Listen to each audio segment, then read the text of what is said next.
Senior Chief Cole Maddox crossed his arms and let out a slow, contemptuous laugh that carried across the entire training yard.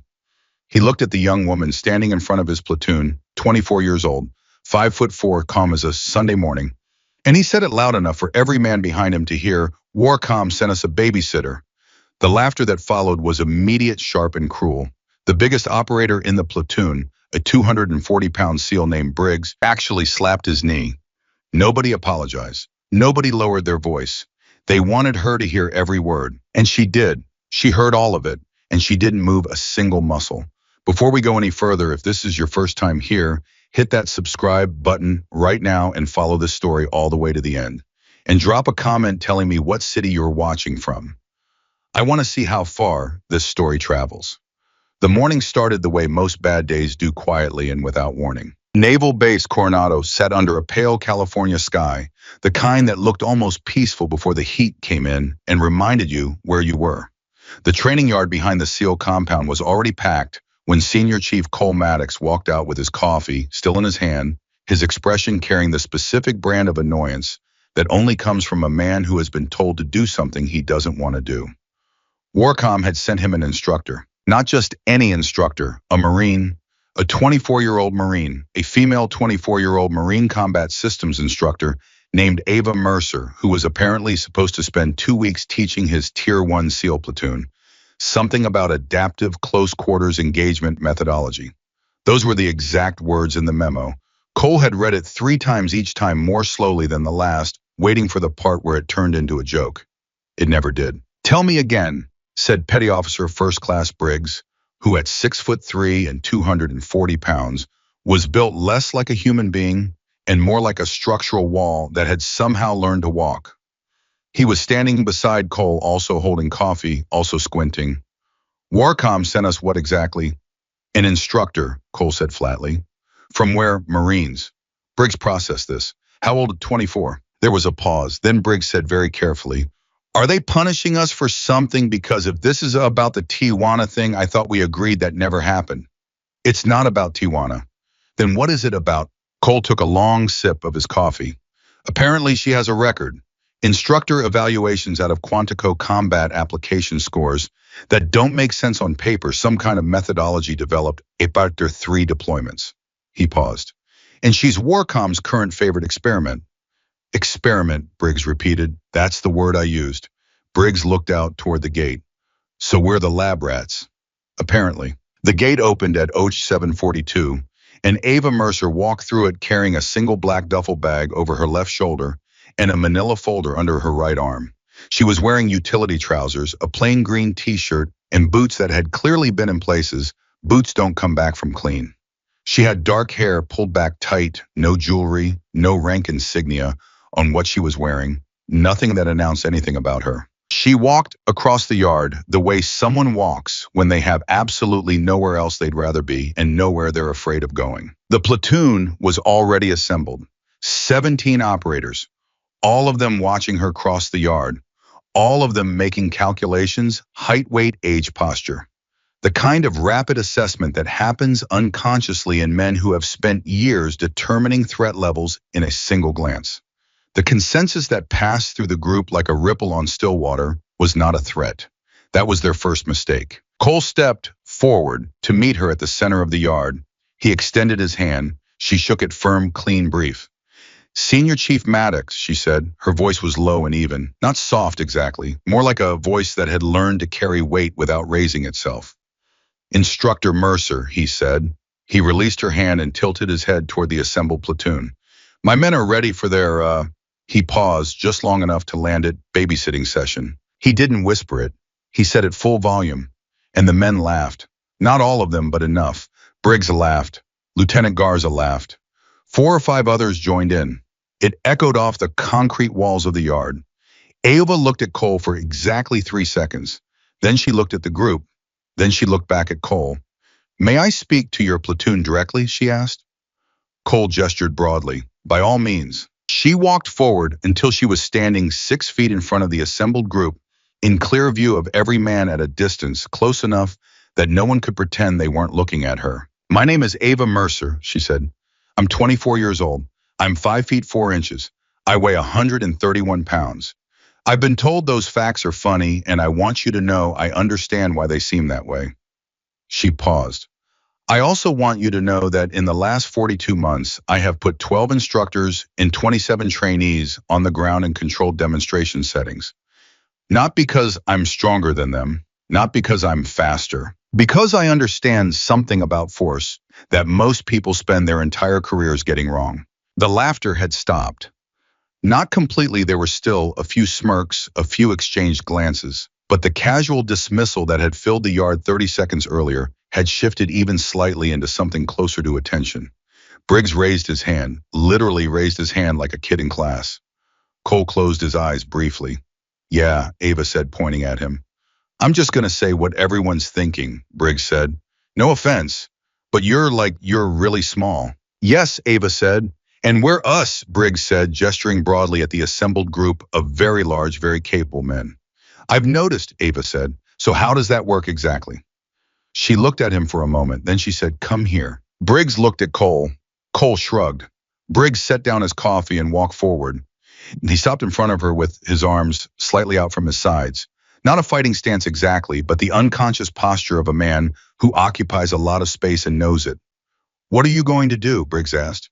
There was no malice in his voice.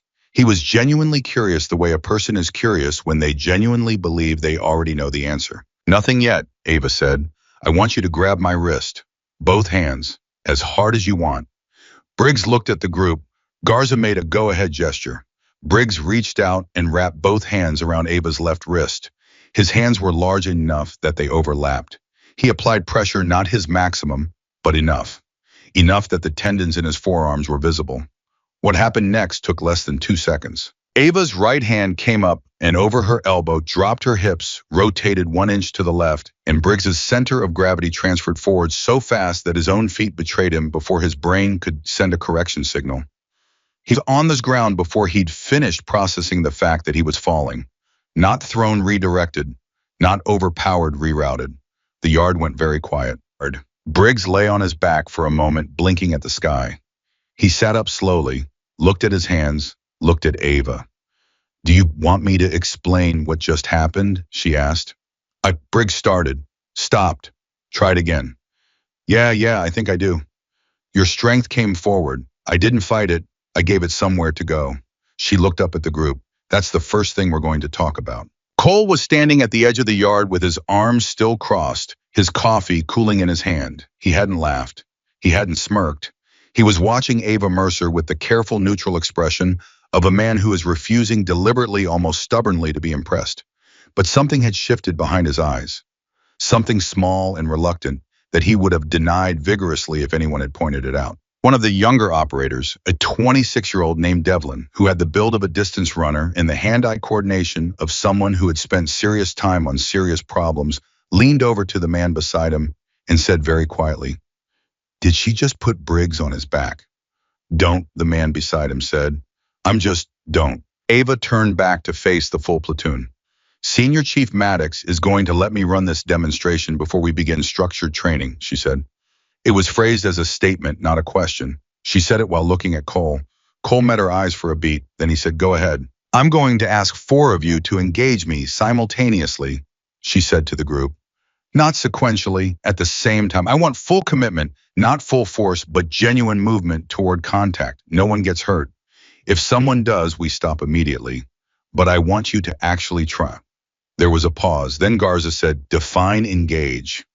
"Move toward me with the intent to control my position," she said. "That's it?" Garza looked at the men around him. There was a brief, wordless consultation. Then he pointed to 3 other operators, Torres Kaminsky, and a man everyone called Reeves for reasons no one fully remembered. The 4 of them spread out loosely in a rough semicircle around Ava. She stood in the center, her hands were at her sides, her feet were shoulder-width apart. She was not in a fighting stance. She looked impossibly like she was waiting for a bus. Garza counted down with his fingers. 3, 2, 1. They moved. What followed was 41 seconds of controlled chaos that no one in the yard would describe the same way afterward, because no one was watching it from the same angle, and no one's brain was processing it fast enough to record it accurately. What the observers saw was a sequence of events that happened too quickly to follow. Bodies redirected momentum, returned to its owners. Balance disrupted not through impact, but through something more technical and more unsettling. A deep, precise understanding of where a human body is most vulnerable to its own weight. Torres went down first, then Kaminsky. Reeves lasted a few seconds longer than the others because he adjusted his approach midway through, which surprised Ava enough to make her work harder. She acknowledged this later specifically and without prompting as a point in his favor.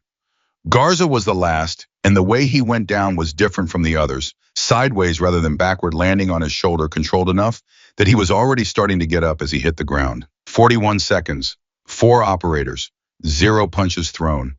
The yard fell silent the way large spaces fall silent when everyone in them is simultaneously trying to process something their expectations have not prepared them for.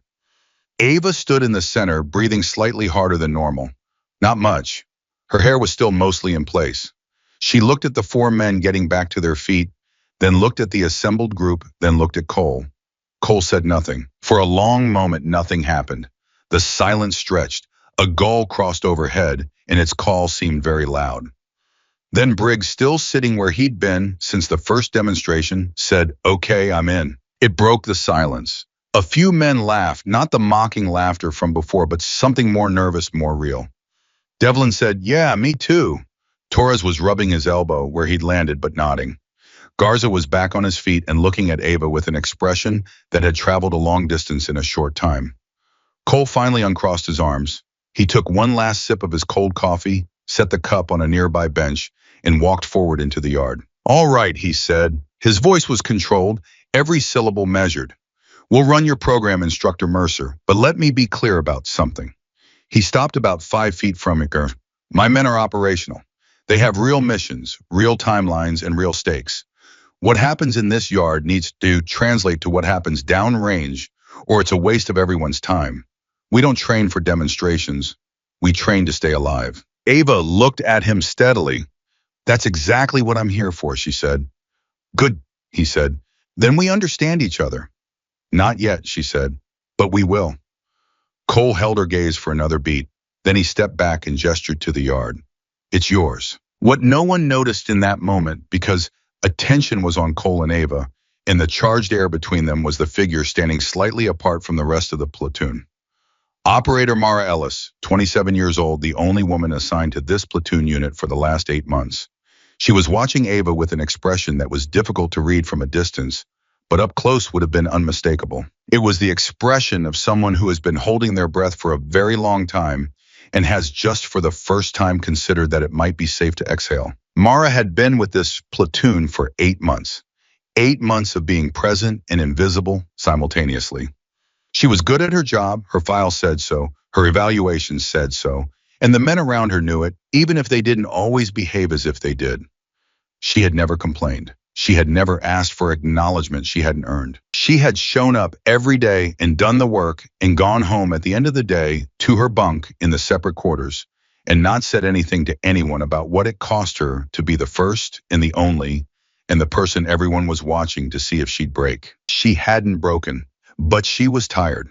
In the particular way that people get tired when they have been strong for so long, that strength stops feeling like something they're doing and starts feeling like the only option they have left. And then Ava Mercer had walked through the gate and put Briggs on the ground without throwing a punch. And Mara had felt something shift in her chest that she couldn't quite name and didn't want to examine too closely because she was afraid of what it would turn out to be. The first training session began at 0800. Ava opened it without preamble, without warm-up speeches, without any of the motivational framework that most instructors leaned on when they were trying to establish authority they weren't certain they had. She had already established authority. She moved past it. "Pair up," she said. "I want you facing your partner, both hands on their shoulders. I want you to push, not hard, just steady pressure forward. Your partner is going to do nothing except breathe." There was some grumbling, some shuffling. Briggs ended up paired with Torres, which they were both visibly ambivalent about, given what had happened in the demonstration. Mara paired with Devlin, who at least had the decency to look her in the eye when he said, "Ready." Cole stood at the edge and watched. "When you push," Ava said, walking between the pairs, Your partner is going to feel the pressure and probably tighten up. That's normal. Your nervous system interprets incoming force as a threat and it braces against it. But bracing against force only gives force something to push against. She stopped between two pairs. Instead, breathe out when the force comes in. Let your body soften, not collapse soften. There's a difference. Briggs, who had been pushing Torres's shoulders with increasing frustration at the instruction to not fight back, said, "This feels really weird." "Good," Ava said. "Weird means new. New means you're learning something." "It feels like nothing," Torres said. "Exactly," Ava said. "That's the goal," Torres said, with the bewildered expression of a man whose entire career had been built on the philosophy that more force produces better outcomes. "The goal," Ava said, "is for force to find nothing to work against. If there's nothing to push against, the push loses its power. The attacker has invested energy in a direction that no longer exists. Now their balance is yours." Mara, standing with Devlin's hands on her shoulders, breathed out slowly and deliberately when he applied pressure. She felt something happen that she didn't entirely understand. The push registered, traveled through her, and seemed to dissipate before it reached a point of resistance. Devlin blinked. "Did you?" he started. "I don't know," Mara said honestly. "Try it again," Ava said from 3 feet away, watching them both. To Mara, she said, "Again, same breath. Don't think about his force. Think about your own center. Where is it right now?" Mara thought about it. "Low," she said. "Maybe just below my stomach." "Keep it there," Ava said. "Don't let the force pull it up." Devlin pushed again. And again, something happened that was hard to articulate, a quality of immovability that had nothing to do with planting your feet or tightening your muscles. Devlin frowned. That's actually kind of strange." "Strange is step one," Ava said, and moved on to the next pair. Cole watched all of this from the edge. He had his arms crossed again. The expression on his face had moved through several registers over the last 40 minutes. Contempt, curiosity, something that bordered on interest before he pulled it back and had settled for now on careful neutrality. Garza came to stand beside him. Garza was his most experienced operator after Briggs, and the one whose judgment he trusted most in ambiguous situations. Garza watched the pairs for a moment. "What are you thinking?" Cole asked. "I'm thinking Briggs is going to hurt himself trying to make this work," Garza said. "And past that?" Garza was quiet for a moment. "I'm thinking she knows something. I'm not sure what it is yet, but she knows something." Cole said nothing. "You going to try it?" Garza asked. "No," Cole said. Garza looked at him sideways. "Why not?" "Because I'm watching," Cole said. "You could watch and do." "I said I'm watching Garza." Garza returned his attention to the yard. After a moment, he said very quietly, "She's good, Cole." Cole didn't answer, but his jaw moved in the way that jaws move when someone is clenching them against a response they've decided not to give. By 1100, the yard had changed. Not dramatically, the men were still, men still themselves, still carrying every habit and assumption and ego investment that had brought them to this level. But the temperature of the space had shifted. The laughter from the morning had not returned. The demonstrations had landed somewhere real. Ava had spent the last hour doing something no one had expected. She had been learning them. Watching each pair, asking questions that seemed small and turned out to be not small at all. She asked Kaminsky where he went in his head when he was under pressure. She asked Torres whether his right shoulder was more forward than his left when he was tired. She asked Devlin what he did with his breath in the second before contact. They answered her. That was the thing. They answered her, and not with the reluctant, minimal answers that most instructors get when they ask questions an operator doesn't see the point of. They answered her because the questions felt like they came from someone who actually needed the information, not to judge them, but to understand how to help them. Mara answered too. When Ava came to her, not with any fanfare, not with any particular attention that would make the moment feel pointed, and asked, "What do you do when you feel like the room is moving faster than you can keep up with?" Mara answered honestly for the first time in 8 months. "I breathe through my nose, and I find one thing that's still," she said. Ava looked at her for a moment. "Where did you learn that?" "I made it up," Mara said. "A long time ago." "It's correct," Ava said simply. "It's exactly correct." And then she moved on. Mara stared at the middle distance for 3 seconds after she left. Then she went back to her drills. But something in her face had shifted, something so subtle that most of the people around her wouldn't have noticed it. Devlin noticed it. He didn't say anything, but he noticed. At 1300, Cole called a break. The platoon dispersed toward the water station and the benches at the edge of the yard. Ava was making notes in her manila folder. Cole walked toward her. Instructor Mercer, he said. She looked up. I want to talk about this afternoon's structure, he said. Am I all right? I want you to understand something about how this platoon operates, he said. He kept his voice level professional, the voice he used in briefings. These men function on confidence, operational confidence, the kind that comes from knowing your own capability and trusting it. What I'm watching this morning, he paused, choosing his words carefully, is men who are being taught to doubt their instincts. Ava considered this. That's one way to see it, she said. Is there another way? Yes, she said. You could see it as men who are learning that their instincts are more sophisticated than they thought, that there are layers beneath what they've been using. She looked at him steadily. Your instincts don't go away, Senior Chief. They get an upgrade. Cole looked at her for a moment. You're very confident for someone who's been here 5 hours. So are you, she said. And you've been here how many years? There was a silence. Cole's eyes narrowed slightly. Not in anger, in something that was either calculation or reluctant reassessment. 13, he said. And in 13 years, she said, how many of your men have come home with injuries that could have been avoided if the engagement had gone differently? Cole said nothing. I'm not asking to score a point, she said quietly. I'm asking because that's why I'm here. Not to humiliate your platoon, not to prove anything. To give your men one more tool, one more thing they can reach for when everything else runs out. She paused. That's all. Cole looked at the platoon scattered across the benches in the water station, talking, recovering, looking more at ease than they had 3 hours ago. He looked at Briggs, who was demonstrating something to Torres badly, but with genuine enthusiasm.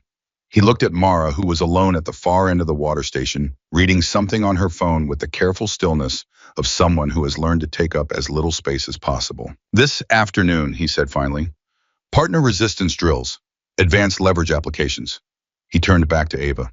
And I'll be on the floor this time. Ava said nothing for a beat. Then she said, good.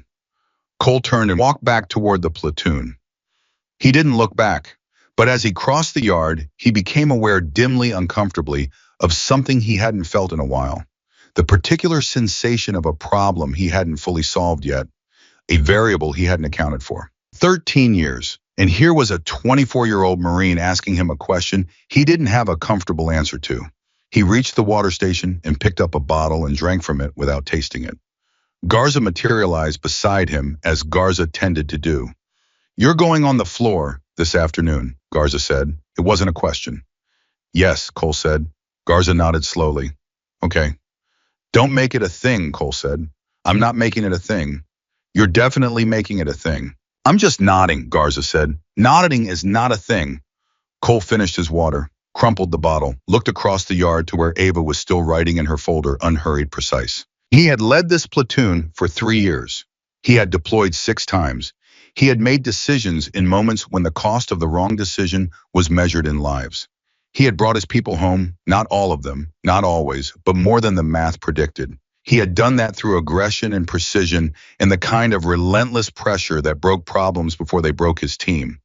And now he was going to spend 2 weeks being questioned by someone barely old enough to have a career. I knew already, even before the afternoon session began, even before the first partner drill, even before the moment that was coming, in the next 4 hours, that would be the first real pivot point, that this was going to cost him something. He just didn't know yet what it would be worth. 3 yards away, Mara Ellis put her phone in her pocket and looked up at the sky for a moment. Then she looked across the yard at Ava Mercer, who was writing in her folder without looking up. 8 months of invisible. And in 5 hours, something had changed. She couldn't name it. She couldn't explain it.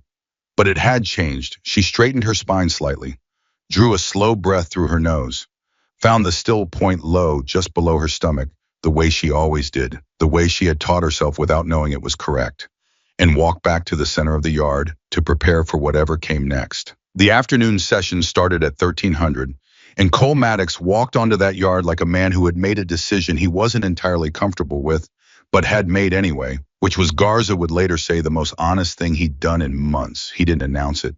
He didn't make a speech. He just walked to the center of the yard, stood in front of Ava Mercer and said, "Tell me what you want me to do." The platoon went quiet in the specific way that people go quiet when something unexpected happens and they aren't sure yet whether it's good or bad. Ava looked at him for a beat. Then she said, "Stand natural, feet shoulder width, arms at your sides." Cole did it. No hesitation, no performance. He just stood there in the middle of his own yard in front of his own men and waited for instruction from a woman 11 years younger than him. Briggs, who was watching from the edge of the group, leaned over to Torres and said under his breath, "This is either going to be the most important thing that happens this week or the most uncomfortable." Torres said, "Why not both?" Ava walked a slow circle around Cole. Not aggressive, observational. The way a trainer walks around someone they're trying to understand before they start working. She stopped behind his left shoulder. "Your left foot is slightly ahead of your right," she said. "That's how I stand," Cole said. "I know," she said. "It's also how your body signals that it's already committed to moving forward. Before anything happens, before you've assessed anything." She came around to face him. "You lead with momentum before you have information." Cole's jaw tightened. "That's called aggression. It's worked fine for 13 years. "It's worked," she said. "I didn't say it hasn't worked. I said it commits you before you know what you're committing to." There was a silence. Around the perimeter, 17 operators were watching this exchange with the focused attention of men who understood that something real was happening and that it wasn't entirely about combat technique. "So what do you want me to do differently?" Cole said. "Nothing yet," Ava said. "I just want you to feel it. Stand there and notice that your weight is already going forward. Notice that you've already decided to move before I've done anything." Cole stood still, breathed, and against his will, against the resistance that had been building in him since 7:42, that morning he felt it. The lean, the forward pull, the subtle habitual commitment to aggression that lived so deep in his muscle memory, it didn't feel like a choice anymore. It felt like nature. He said nothing. "You feel it," Ava said. It wasn't a question. He said nothing for another second. Then very quietly, "Yeah." The yard was absolutely silent. That was the first twist nobody saw coming. Not Garza, not Briggs, not Mara standing at the edge of the group. Cole Maddox had just admitted in front of his entire platoon that he felt something he hadn't known was there. It was 11 words and it cost him more than any of them would ever understand. Ava moved on immediately. She didn't make a moment of it. She didn't let anyone dwell on it. She turned to the group and said, "Pair up, same partner as this morning. We're going to build on the breath drill, but this time I want resistance. Real resistance, not maximum force, but genuine engagement. Your partner pushes, you receive without bracing. Then you redirect." The pairs formed. Cole ended up with Garza, which was either very intentional on someone's part or very accidental. And given that Ava had suggested the pairing with a slight tilt of her head in Garza's direction, probably wasn't accidental. The drills began, and for the next 40 minutes, the yard was full of the particular sounds of people learning something difficult.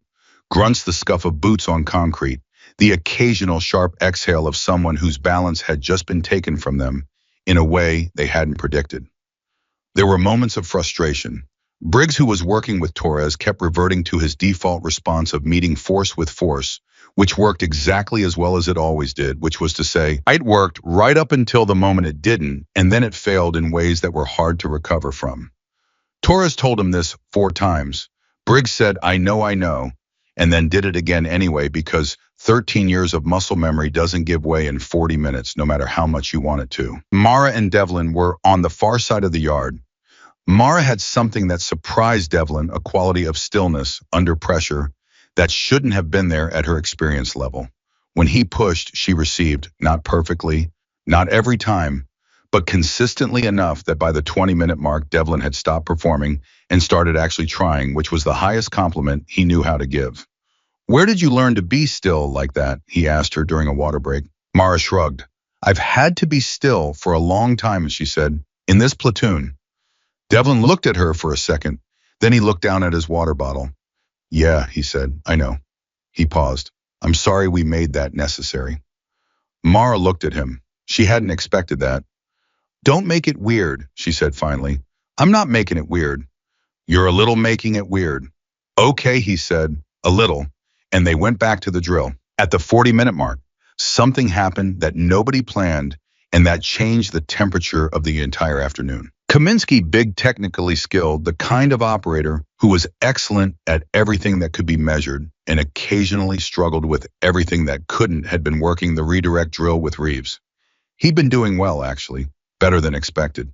And then he got frustrated. Not at the drill, not at Reeves, but at himself, at the gap between understanding what Ava was describing and being able to make his body do it. He pushed that frustration outward, the way men like Kaminsky tend to do, which is to say he pushed it into his grip when he grabbed Reeves's wrist and the grip was too hard and Reeves's hand went the wrong direction and there was a sound that nobody wanted to hear. Reeves swore, sharp and short, grabbed his wrist with his other hand. The drill stopped. Everyone turned. Ava was there in 4 steps. "Let me see," she said to Reeves. He held out his wrist. She looked at it, not panicked, not dramatic, just looking. Flexed his fingers one at a time. Moved the joint gently in 2 directions. "Sprained," she said, "not broken. Exit, elevate, you'll be back tomorrow." She looked at Kaminsky. "What happened?" Kaminsky's jaw was tight. "I went too hard," he said. Why, a pause. "Because I was frustrated." "With Reeves? No, with myself." Ava held his gaze for a moment. "That frustration is real," she said. "I want you to know I'm not dismissing it.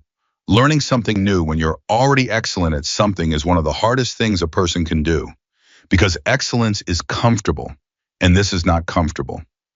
Kaminsky said nothing, but something in his face changed. "The frustration is information," Ava said. "It's telling you where the gap is, but when you send it into your hands, it becomes a liability, not to Reeves, to you, to whatever situation you're in." She looked at the wider group because this wasn't just for Kaminsky.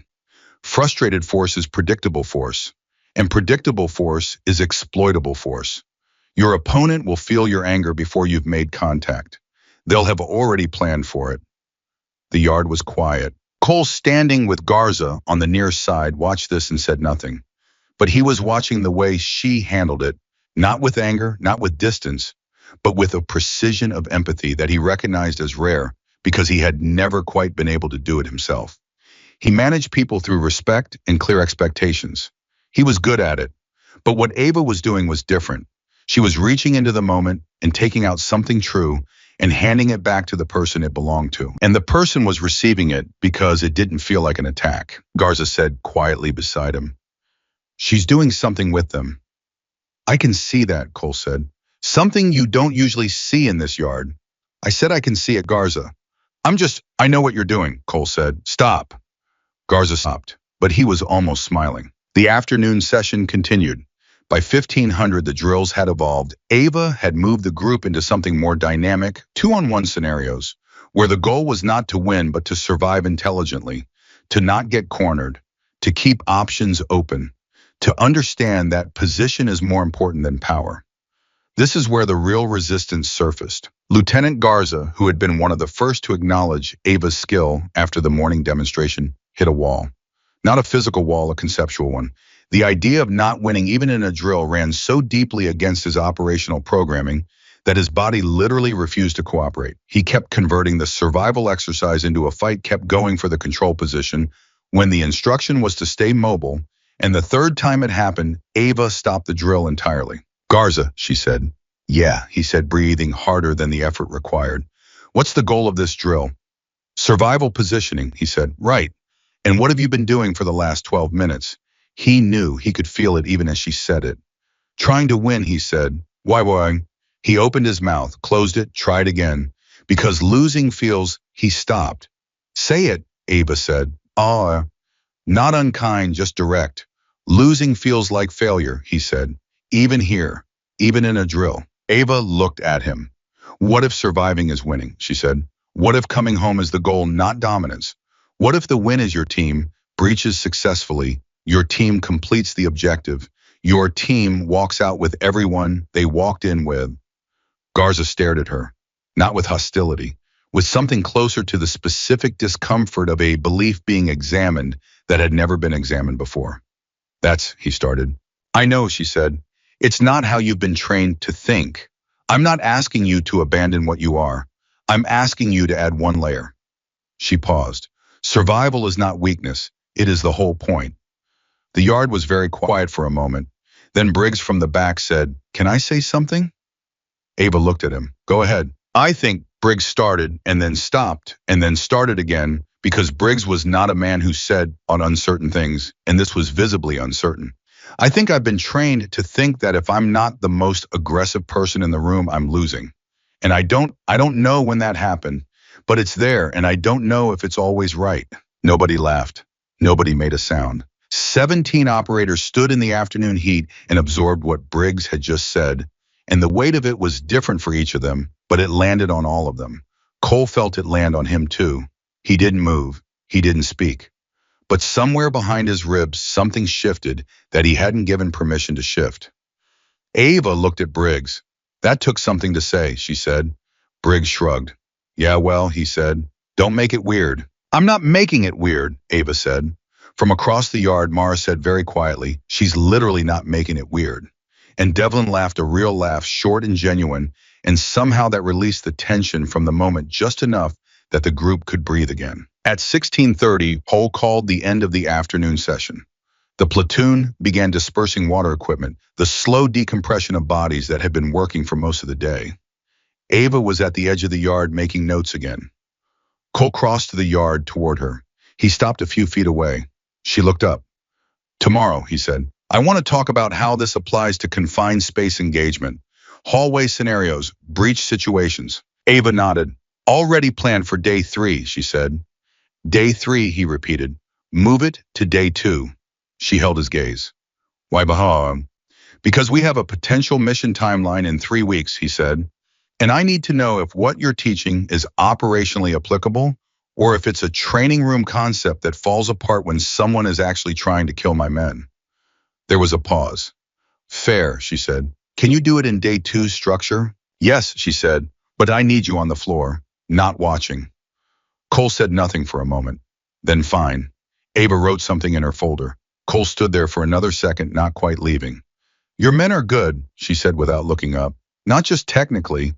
They're good people. I can feel them trying." Cole was quiet for a beat. "They're the best I've ever led," he said. It came out without his usual guard on it, which surprised him slightly. Ava looked up then. "I believe you," she said. And the way she said it, without irony, without qualification, landed somewhere he didn't expect it to. He turned and walked toward the building. Garza fell into step beside him after 3 seconds, which was the time it apparently took Garza to materialize from wherever Garza waited to materialize from. "You told her they were the best you've ever led," Garza said. "How do you possibly know that already?" Cole said. "I was standing like 8 feet away, Cole." "You're always 8 feet away." "I like to be available," Garza said. Cole pushed through the door into the building. Garza followed. They walked down the corridor toward the briefing room before Cole said anything else. "She asked me to be on the floor tomorrow," Cole said. "And you said yes," Garza said. "I said yes." "And how do you feel about that?" Cole stopped walking, turned to look at Garza with the flat, patient expression of a man who has known someone long enough to know exactly what they're doing and is too tired to stop them. "I feel like I'm going to go to bed, get up tomorrow, go on the floor, and do the work. That's how I feel." Garza nodded. "Good," he said. "That's the right feeling." "It's the only feeling I have," Cole said, and walked away. Garza watched him go. Then under his breath so quietly that there was nobody around to hear it, "No, it isn't." Back in the yard, Mara was the last to leave. She stayed after the others had gone, standing alone in the center of the space where the drills had happened. She replicated one of the movements, the redirect the weight transfer, the breath slowly, without a partner, just feeling it, getting it into her body, making it hers. She had done this her whole career. Stayed late, done extra, given everything in private because doing it in public felt like asking for something she hadn't earned yet. But tonight it felt different. Tonight she wasn't staying because she felt behind. She was staying because she wanted more. Because something had opened up today that she hadn't known was closed. "You're still here," Mara turned. Ava was standing at the edge of the yard, duffel bag over her shoulder. "Yeah," Mara said. Ava crossed the yard slowly and stopped near her. Watched her replicate the movement once more. "That's cleaner than it was this morning," she said.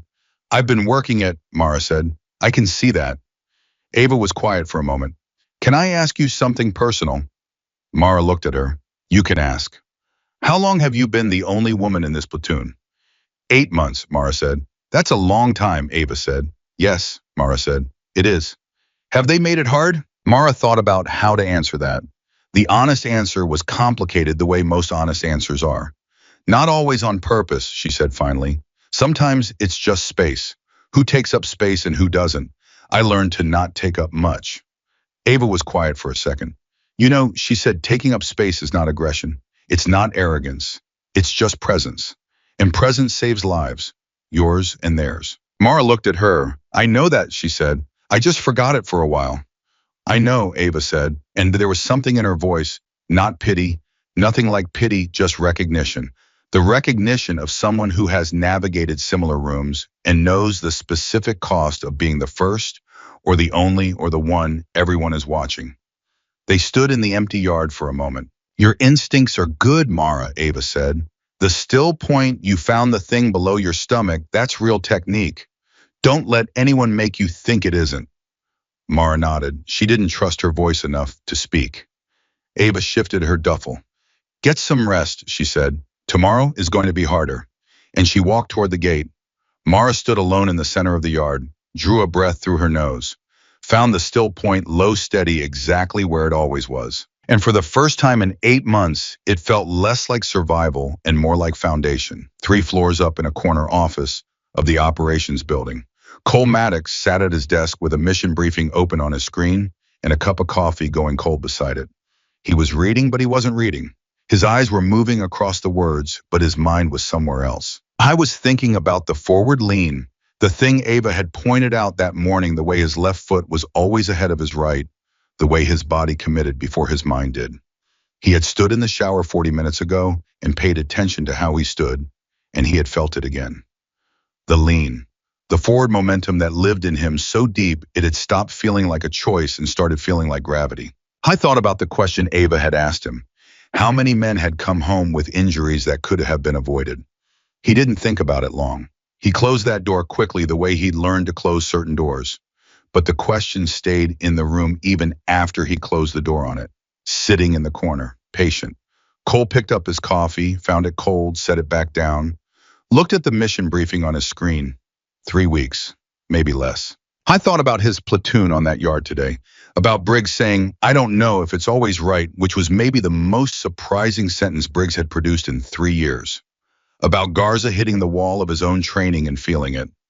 About Mara alone at the far end of the water station, standing a little taller at the end of the day than she had at the beginning. I thought about Ava Mercer writing in her folder, without looking up, saying your men are good, like it was a simple fact and not a gift she was giving him.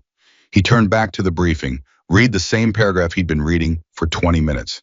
This time he actually read it. The weapons broker's name was Vasek. He had been tracked to a compound in a location Cole's team couldn't discuss outside a secured room. The compound was fortified. The entry points were limited. The timeline was tight. Cole looked at the entry schematic, looked at the narrow corridor that ran from the secondary breach point to the target room. Looked at it for a long time. Then he picked up his phone and sent one message to Garza, move the hallway scenario to tomorrow. Full platoon, no observers. Garza's response came back in 40 seconds, already told her. She said she was expecting it. Cole stared at his phone, put it down. She was expecting it. I didn't know whether to be irritated or relieved or something else entirely. He sat with the ambiguity for a moment, which was not something Cole Maddox did naturally, and then he turned back to the briefing and made himself read it all the way through. Outside the base settled into the quiet of a California evening. The training yard was empty. The lights along the perimeter came on one by one. Somewhere across the base, a platoon was running a night drill, their boots barely audible from this distance. Cole finished the briefing, closed the screen, picked up his cold coffee for the 3rd time, finally accepted that it was cold and drank it anyway. 3 weeks, maybe less. He needed his people ready. Not just skilled ready, the kind of ready that comes from understanding something and at the level below thinking the level, where your body knows what to do before fear has a chance to interfere. He needed what Ava Mercer was teaching. He didn't say that out loud. He didn't write it down, but he knew it, sitting alone in that office with the briefing closed and the coffee gone cold. And that knowing, quiet, reluctant, and completely real, was the most significant thing that had happened to Cole Maddox all day. The hallway scenario started at 0800 the next morning, and Cole Maddox was the first one on the floor. I didn't make a production of it. He walked into the training corridor, a 40-foot stretch of interior space that the base used for close quarters rehearsals, stripped off his outer twiner and stood at the entry point with his arms at his sides. When the platoon filed in behind him and saw him standing there, not watching, not observing, but actually in position and waiting, the shift in the room was immediate and unmistakable. Briggs stopped walking, looked at Cole, looked at Garza. Garza gave him a small nod that said, "Yes, you're seeing what you think you're seeing." Devlin leaned close to Torres and said very quietly, "He's on the floor." Torres said equally quiet, "I have eyes, Devlin." Ava came in last. She scanned the group, saw Cole at the entry point, and said nothing about it. She walked to the center of the corridor and turned to face them all. "The hallway is the most dangerous place in any structure," she said. "Most engagements that go wrong in hallways. You already know this. What you may not know is why." She paused. "It's not because hallways are narrow. It's because hallways make people predictable. When you enter a narrow space, your body defaults to a single axis of movement forward. And the moment you become predictable, you become manageable by whoever is waiting for you on the other side." Nobody spoke. "Today we're going to unlearn forward," she said. "We're going to find the angles, the pivots, the spaces inside the space that most people don't see because they're already committed to moving straight ahead." She looked at Cole. "Senior Chief, your point." Cole nodded once, moved into position. "Garza Torres, you're the resistance element. You're going to come from the far end, not running, walking, deliberate. Your job is to close the distance and control the corridor. Cole's job is to not get cornered." Garza and Torres moved to the far end. The corridor stretched between them. Cole stood at the entry point, 38 feet of narrow space between him and two experienced operators who knew exactly how to move in confined environments. "Go," Ava said. What happened in the next 20 seconds was instructive, in the way that only failure can be instructive. Cole moved forward instinctively, immediately the lean she'd identified the day before, carrying him straight into the center of the corridor. Garza and Torres spread to their respective walls and closed the distance efficiently, and within 8 steps they had Cole in a position he couldn't recover from. Without a fight, he couldn't win clean. "Stop," Ava said. Everyone stopped. Cole stood in the middle of the corridor. He could feel exactly where he was. The geometry of it was obvious. He had walked straight into the problem. "What happened?" Ava asked him directly. "I went forward," Cole said. His jaw was tight. "Yes. Why?" A pause. "Because forward is the objective. The objective is in a room at the end of that corridor," Ava said. "The corridor is not the objective. The corridor is the obstacle. There's a difference." She walked to him and stood beside him. "When you moved forward, you gave them the axis. You let them set the geometry. And the geometry they set leaves you one option, which is the option they have already planned for." She turned to the group. "Anyone see an alternative in the first 3 steps?" Silence. Then Mara from the back of the group said, "He could have gone left at step 2. The angle changes the approach. Vector breaks their spread." Every head turned, including Cole's. Ava looked at Mara. "Show me," she said. Mara blinked. Okay." She moved to the entry point. Garza and Torres reset. The corridor stretched between them again. "Go," Ava said. Mara moved, not forward left, first 1 step, shifting the angle before committing direction. It was subtle. It was the kind of thing that looked small until you understood what it changed, which was everything. The geometry of the approach, the spacing of the resistance element, the available responses. Garza had to adjust. Torres had to compensate. And in that adjustment, in that half second of reorganization, Mara found the gap and moved through it. She reached the 3/4 point of the corridor before Garza got a hand on her shoulder. "Stop," Ava said. The corridor was quiet. Mara stood at the 3/4 mark, breathing evenly, her eyes forward. Cole was looking at her with an expression that had traveled somewhere he hadn't planned for it to go. Garza was looking at her too. Torres had his hand still raised from the reach. Briggs said from the back, in the voice of a man being honest against his better judgment, "That was better than what Cole did." Cole said yes, it was. And that was the second thing nobody in that corridor expected to hear Cole Maddox say in 2 days. Mara turned around. She looked at Cole. He looked back at her with the direct neutral gaze of a man giving credit where credit belongs. Good instinct, he said. Good execution. Mara said nothing, but something in her face, in the set of her jaw, in the line of her shoulders, shifted in a way that 8 months of invisible had not shifted. She nodded once, stepped back into the group. Devlin was staring at the floor. He had the look of someone adding something up that they should have added up a long time ago and weren't sure how to feel about the lateness of the arithmetic. The drills ran for 90 minutes. Ava cycled through the platoon, putting different combinations through the corridor, varying the resistance element, changing the parameters. She watched each run not with the detached eye of someone assessing technique, but with the engaged attention of someone building understanding of these specific people, their specific habits, the exact shape of what they defaulted to under pressure. Cole ran the corridor 4 more times. Each time he moved differently, not perfectly. The lean was still there, still pulling him forward on the first step, because 13 years doesn't give way in 48 hours. But by the fourth run, he was catching it, adjusting at step 1 instead of step 4. The geometry of his approach changed, and the outcome changed with it. After the fourth run, Ava said, "You felt it at step 1. Yes, Cole said. That's the work, she said. Not elimination, awareness. You feel it, you have a choice.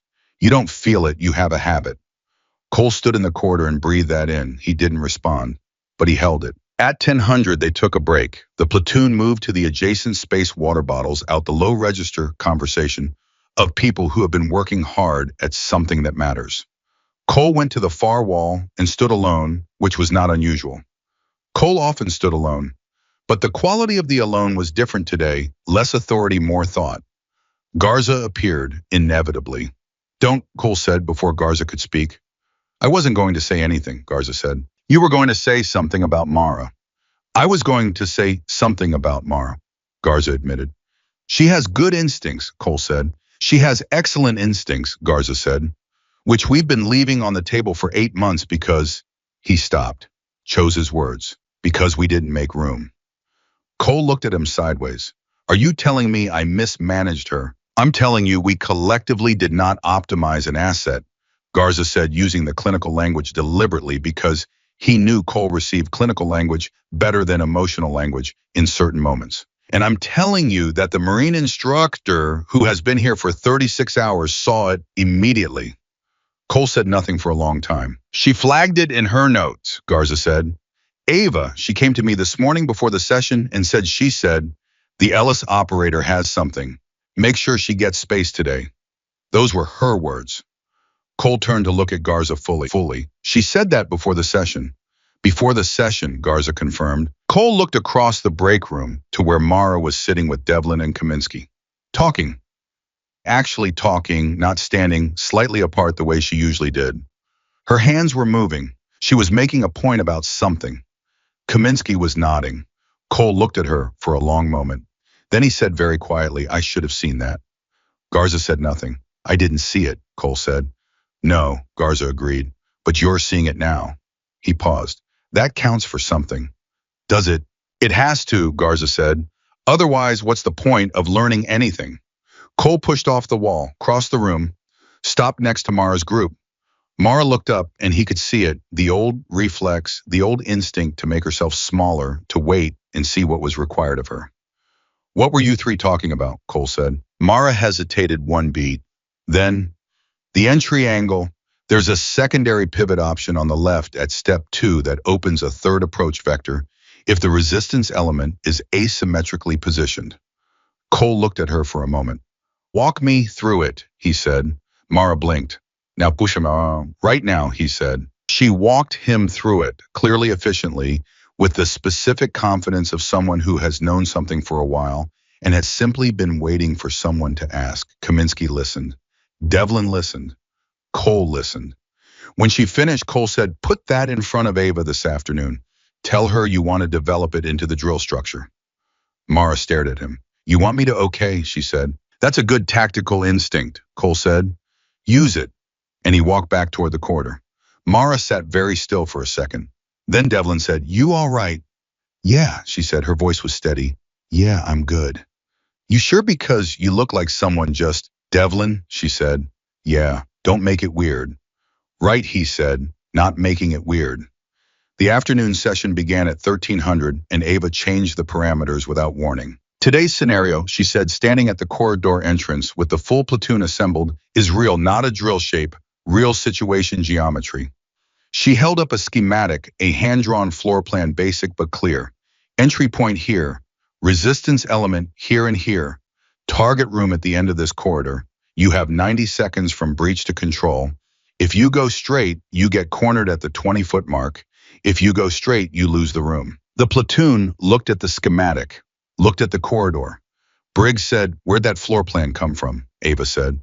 "Doesn't matter. What matters is you've all seen a corridor that looks exactly like this, because you have." Cole went still. He looked at the schematic again, the proportions, the entry angles, the position of the resistance elements.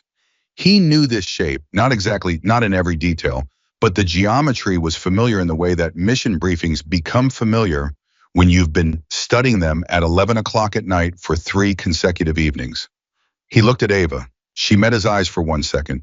Then she looked back at the group. She knew about the mission. She had to. Warcom had sent her here 2 weeks before a mission with this exact corridor geometry, and she had walked in on day 1 with a methodology built around exactly what that corridor required. It was not coincidence. It had never been coincidence. Cole processed this without changing his expression, which cost him something. "Run it," he said. His voice was controlled. "Full platoon simulation. I'll observe." Ava looked at him. "You're sure?" "Run it," he said again. The platoon moved to starting positions. Ava ran the simulation, not just a 2-person resistance drill, but a full sequence, 6 operators moving through the corridor in a dynamic entry formation, Ava directing from the side, calling adjustments in real time. The first run was rough, the second run was better, the third run with Mara on point, because Ava had looked at Cole, and Cole had nodded, and Mara had stepped forward without hesitation. The third run was something different entirely. Mara moved through that corridor like she had been waiting her whole career for someone to put her in it. The left step at entry, the angle break at position 2, the gap she had identified in the morning session fully developed now into something that could be taught and replicated. She moved, and the operators behind her moved with her because she was clear, and she was committed, and she gave them something to follow. When the simulation ended, the corridor was quiet. Cole stood at the side wall. He was looking at Mara. Then he looked at Ava. "Where did you find that?" he asked Mara. Mara was breathing hard. "It was in the drill," she said, "in the angles. It's all in the angles." "Yes," Cole said. He said it like a man who has just seen something and has understood it and is not going to pretend he hasn't. "It is." Ava crossed her arms. She was looking at the corridor. "Run it again," she said. "Different point, Garza." They ran it 6 more times. Different points, different configurations, each run building on the last each operator, finding the specific application of the principle that fit their body and their instinct and their particular way of moving under pressure. Briggs, on his 3rd run, caught the left step at entry for the first time without prompting, and made a sound that was half surprise and half something closer to recognition, the sound of a body understanding something that the mind had already been told 3 times. At 15:30, Ava stopped the drills. "Sit down," she said, not a rest, a deliberate pause, and the platoon settled on the floor against the walls where they were. Ava stood at the center of the corridor. "I want to tell you something," she said. "Not technique, something else." The corridor was quiet. "My father was a Marine," she said. 22 years, 3 combat deployments. He came home from all 3. She paused. "He also came home with things that don't show on evaluations. Things that happen when you train aggression as the primary response to every problem. When you teach a person that the only acceptable answer to force is more force." She looked at the floor for a second. He spent 15 years trying to unlearn certain habits, certain automatic responses, because they were costing him things that mattered more than any mission. She looked up. "He's the reason I do this." He sat across from me one night when I was 19 years old and said, "Ava, I wish someone had taught me to breathe before they taught me to fight. I wish someone had shown me that strength is not the same as aggression, that they are different things." She paused. "He died 2 years ago, before I got good enough at this to tell him it worked." Nobody moved. Nobody spoke. Briggs had his elbows on his knees and was looking at the floor with the careful stillness of a large man trying very hard not to show that something has landed on him. Garza had his back against the wall and his eyes closed. Cole was looking at Ava with an expression that had dropped every layer of professional distance he'd been maintaining since she walked through the gate 2 days ago. Mara was looking at her hands. She had heard every word. She was filing every word in a place where she kept the things that mattered. "I'm not here to change who you are," Ava said. "I'm here because what you're walking into in 3 weeks." She stopped, looked at Cole. Cole's expression did not change, but he nodded, one small definitive nod. The platoon picked up on it. The energy in the corridor shifted. They had known something was coming. Operational timelines were never theoretical for long in a Tier 1 unit. But having it confirmed even obliquely with a nod in a hallway drill corridor made it real in a way that hadn't been real before. Briggs looked up from the floor. 3 weeks, he said. "Give or take," Cole said. "And the corridor geometry in that schematic," Torres started, "resembles a real entry problem." Cole said, not confirming, not denying. "Which is why this training matters. Which is why Warcom sent Instructor Mercer. Not as an experiment," he looked at Ava when he said it, "as preparation." The silence that followed was a different kind of silence from any that had come before in that corridor. It was the silence of people orienting to something real, of training becoming operational, of the distance between the yard and downrange collapsing into nothing. Ava let the silence sit for exactly the right amount of time. Then she said, "So, run it again." They ran it again, and again, and again, until the light in the corridor changed, and the afternoon shifted toward evening, and the runs were cleaner than anything Cole would have thought possible 48 hours ago. Not perfect. Nothing operational is ever perfect. But alive, responsive, adaptive, built on understanding rather than just repetition. At 1700, Cole ended the session. The platoon filed out of the corridor. Cole hung back. Ava was collecting her folder and her notes. Cole stood at the corridor entrance and waited until the last operator had cleared the space. "You knew about the mission before you arrived," he said. Not accusing, stating. "Warcom briefed me on the entry problem," she said. "Not the target, not the timeline, just the geometry. And you built the program around it." "I built the program around what your men needed," she said. "The geometry was the reason for the timing." Cole looked at the corridor. "The schematic you used this afternoon." "Approximation," she said, "based on the description I was given." "It was close," he said. "Close enough," she said. Cole was quiet for a moment. "Why didn't you tell me that on day one?" "Because on day one, she said, "you needed to see that the training had value before you'd accept that it had purpose." She looked at him directly. "If I had walked in and said, 'Warcom sent me because there's a mission with a problem corridor,' in 3 weeks you would have treated everything I taught as mission prep, practical and contained. You wouldn't have let it be anything more than that." She paused. "And it needed to be more than that, for your men to carry it when it counts." Cole held her gaze for a long moment. "That's a significant gamble," he said. "Yes," she said. "What if I'd thrown you out on day 2? "You weren't going to throw me out on day 2, she said. "Briggs was already in." Cole almost smiled. It was brief and complicated, and it was gone before it fully arrived, but it was there. "Briggs," he said. "The big ones come around fastest," she said. "Once they're in, they pull the rest." Cole looked at the empty corridor. Looked at it the way you look at something you're trying to memorize, not for sentiment, but for accuracy, for the moment when you'll need to recall it exactly. 3 weeks, and he said. 2.5, she said, if the timeline moves. "Can you be done in 2? She looked at him steadily. "Can your men be ready in 2? I thought about Mara in the corridor that afternoon, about Briggs catching the step, about Garza at the wall with his eyes closed running something through his mind, about what he had said to Garza the night before. I feel like I'm going to get up tomorrow and do the work." "Push them tomorrow," he said. "Give them everything you've got." "Everything I've got is going to be uncomfortable," she said. "Good," he said. "Comfortable doesn't bring people home." He picked up his gear. "Oh, 700, full platoon." He walked out of the corridor. Ava stood alone in the empty space for a moment. She looked at the floor where Mara had found the gap, where Briggs had felt the step for the first time, where Cole Maddox had run a corridor 4 times and on the 4th time caught something that 13 years had buried. She pulled her folder open, made a note, closed it. Then she picked up her duffel and walked out of the corridor, through the building, out into the California evening. The base was settling into its night rhythms around her. The lights were coming on in sequence.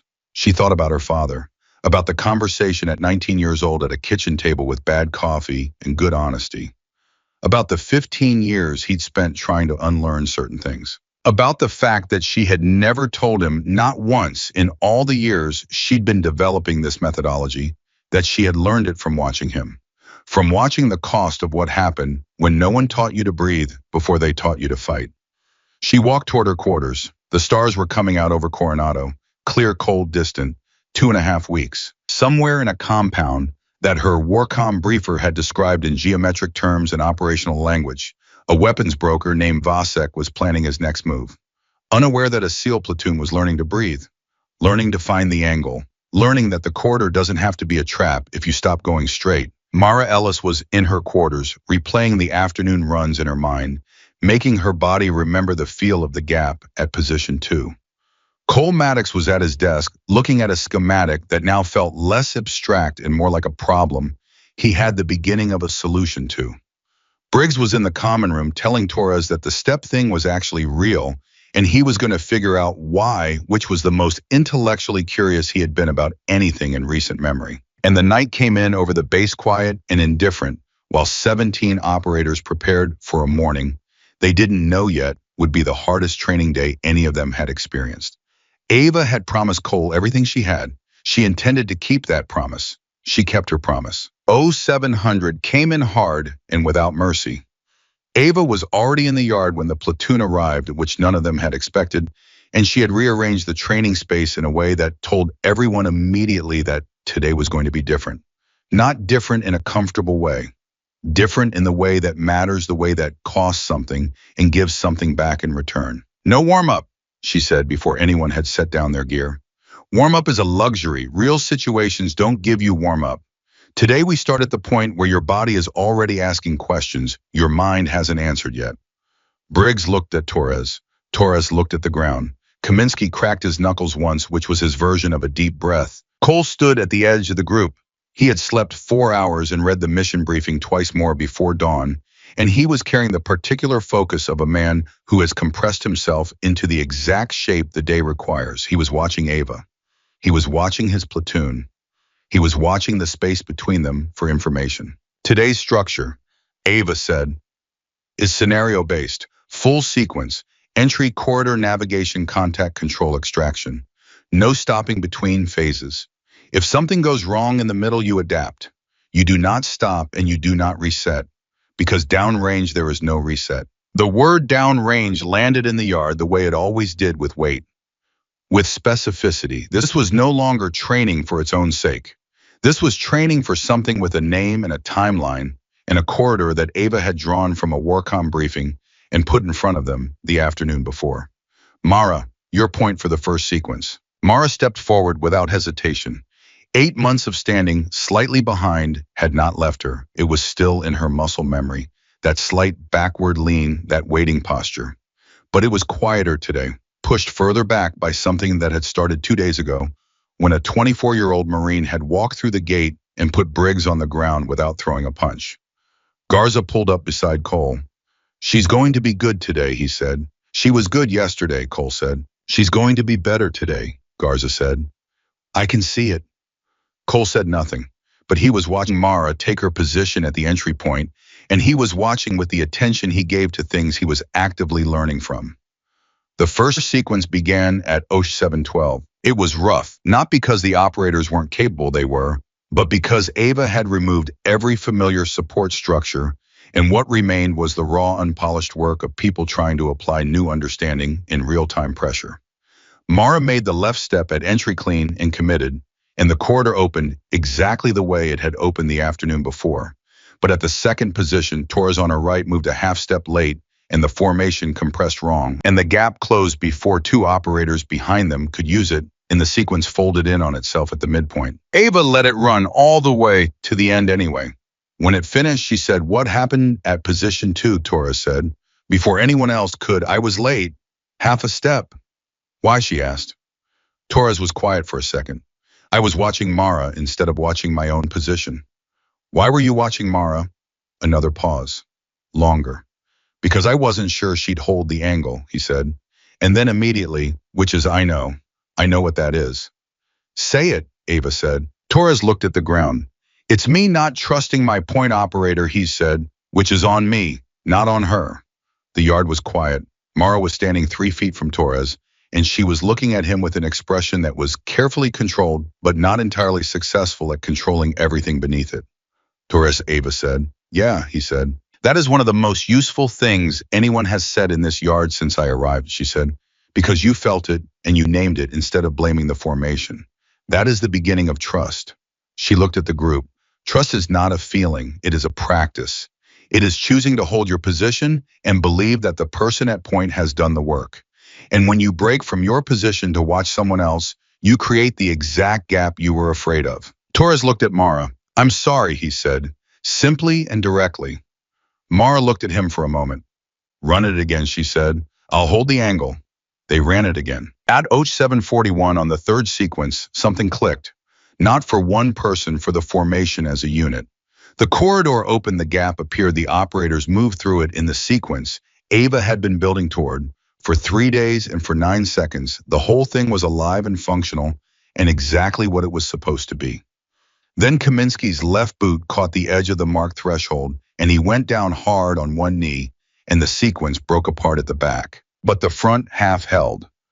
Mara and the two operators directly behind her maintained position, maintained the gap, kept moving. Ava said, stop. Everyone stopped. Front element, what you just did, she said. That's it. That is exactly it. She looked at the back element. Back element, what happened when Kaminsky went down? Devlin said, we stacked. We all stopped. Yes, Ava said. One person went down and 4 people stopped. In a real corridor, that's 4 people standing still in a fatal funnel, waiting for a decision. She paused. The front doesn't stop for the back. The back adapts to itself. These are separate problems with separate solutions. You do not share a problem until you've solved your own part of it. Kaminsky was back on his feet, brushing off his knee. I tripped, he said with the flat dignity of a man reporting a fact he's not happy about. Yes, Ava said, and people trip, equipment fails, plans break at the 2nd position or the 4th or the 9th. The question is never will something go wrong. The question is, what does the formation do when it does? Kaminsky nodded. He was absorbing this. The visible physical process of absorbing it, the way his breathing changed, the way his shoulders settled, was something Ava had been watching in different configurations across the platoon for 3 days, and it never got less meaningful to watch. Cole called a 10-minute break at 08:15. The platoon scattered to the edges of the yard. Cole stayed in the center and looked at Ava. The back element is breaking when the front moves, he said. Yes, that's a trust problem. It's also a training problem, she said. They've been trained to move as a single unit. What I'm asking them to do is move as 2 interdependent units that can function independently. It's a different cognitive model. How long to build it solid? In ideal conditions, 3 weeks, she said. We have less than 2. So what do we prioritize? Ava looked at the platoon scattered at the edges of the yard, recovering. Front element is solid, she said. Mara Torres, once Torres learned to hold his position, Devlin. That's your breach line, build from there. Cole followed her gaze. You're saying Mara leads the breach. I'm saying Mara is your best corridor operator right now, Ava said. Straightforwardly, no hedging. You have people with more experience. You don't have anyone with cleaner instincts for this specific problem. Cole was quiet for a long moment. In the silence, the weight of what Ava was saying was not abstract. She was talking about who goes first into a real corridor with a real threat at the end of it.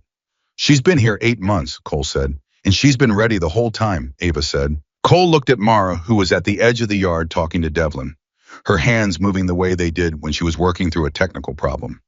He watched her for a moment with the specific attention of a leader reassessing an asset he realizes he has been underestimating. I hear you, he said. But, Ava said. No, but, he said. I hear you. The break ended. The sequences resumed. By 0930, the formation had run the corridor 11 times. By 1000, the front element was consistent. The back element was improving, not to the level of the front, but adapting, finding the independent function Ava had described. Kaminsky had not tripped again. Torres had not looked at Mara once after his own position. The practice of trust was becoming slowly and perfectly, and with the specific effort of people doing hard things.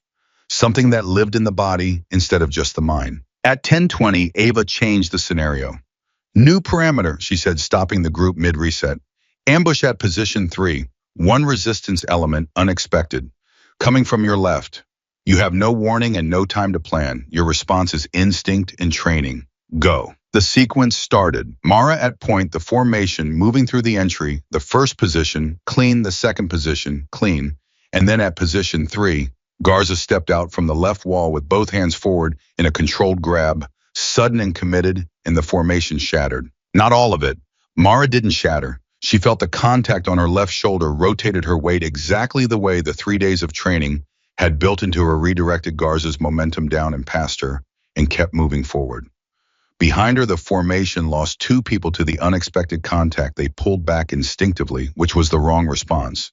But Devlin and Torres held, followed Mara's line, and the breach element arrived at the target position. Garza was standing at position 3, looking at the direction Mara had gone with the expression of a man who has just learned something about a person he thought he already understood. Stop, Ava said. The yard was quiet. Front element, Ava said. What happened? Mara turned around. Contact left at 3. I redirected and held the line. Correct, Ava said. How? I breathed out when the contact came, Mara said. I found my center. I didn't fight the grab, I gave it a direction. Ava looked at the group. She just described in real time, under unexpected pressure, exactly the principle we built this entire training program on. She paused. It works. Under pressure, with no warning, it works. You don't have to believe me. You just watched it. Briggs from the back said, yeah, just that, one word. But the weight behind it was the weight of a man who has finally seen something demonstrated at the level that makes it real for him. Cole said nothing. He was looking at Mara the way he had looked at the corridor schematic the night before, memorizing it, understanding its shape. Garza walked forward from position 3. He stopped in front of Mara. I hit that contact hard, he said. You didn't brace. No, she said.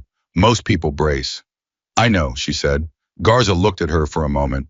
Then he said, you've been carrying this for 8 months and none of us gave you a corridor to run it in. It was the most direct thing Garza had said to her in 8 months. The most direct thing anyone in the platoon had said to her. Mara stood very still. She looked at him with the careful steadiness of someone who has decided not to spend the moment on anything except what it actually is. I'm running it now, she said. Yes, Garza said. You are. They ran the ambush scenario 6 more times. Each time the formation's response improved. Each time the front element held and the back element adapted faster. By the 6th run, the whole corridor was functional under surprise contact, not perfect, but alive in the way that Ava had been building toward since day 1. At 1200, Cole called lunch. The platoon dispersed toward the mess building. Ava stayed in the yard. Cole stayed with her. The ambush scenario, he said, that was not in the original program structure. No, she said. When did you add it? This morning, she said. When I watched the first 2 sequences and saw where the gap was. Cole looked at her. You adjusted the entire afternoon structure in real time. Teaching is adaptive, she said. You teach what the room needs, not what the plan says. Cole was quiet for a moment. He stopped. Started again. My first deployment, my senior chief at the time told me something. He said the plan is a starting point, not a destination. I've said that to my own 100 times, but I've been running training programs the same way for 3 years. Because the plan was working, Ava said. Until it wasn't, Cole said. It was still working, she said. Your men are exceptional, but exceptional has a ceiling when the method stops evolving. She paused. The ceiling is what I'm here for. Cole looked at the yard. You added the ambush scenario because you saw the gap in the back element, he said. I added the ambush scenario because in 3 weeks something is going to come from a direction your formation isn't expecting, she said. And when it does, your front element needs to keep moving, because stopping is what gets people killed in narrow spaces. Cole held that for a moment. He held it the way he held the mission briefing, carefully with the full weight of its implications. The back element stopping, he said, that's my training, my methodology. When contact is made, consolidate and assess. In open terrain, Ava said. In a corridor, consolidation is compression. Compression is a target. Cole looked at her. How long have you known that? My father told me, she said simply. When I was 21, he said the hallway is the only place where standing still is more dangerous than moving wrong. Cole said nothing for a moment. Then he was right. I was, she said. It took me a year to build a training method around it, and another year to prove it worked, and another year before anyone at Quantico would let me teach it. She looked at the empty corridor. 3 years of people telling me it was theoretical, that it couldn't be demonstrated at operational level, that the SEALs would never accept instruction from. She stopped. From a Marine, Cole said. From me, she said. The silence between them was different from the silences of the first 2 days. That had been professional, careful, the silences of two people managing distance. This one was something else. This was the silence of two people who have crossed enough ground together to be honest. I owe you an apology, Cole said. Ava looked at him. Day one, he said. What I said, in front of my men. He held her gaze. That was wrong. Not because it was tactically counterproductive, because it was wrong. Ava was quiet for a beat. I know why you did it, she said. That doesn't make it right. No, she agreed. It doesn't. She paused. But I also know that you've been on that floor every day since. And that matters more than what you said on day one. Cole looked at the yard. My men are going to remember this training, he said. Not as something Warcom imposed on them. They're going to remember it as something that changed how they think. That's the goal, she said. Is it enough, he asked.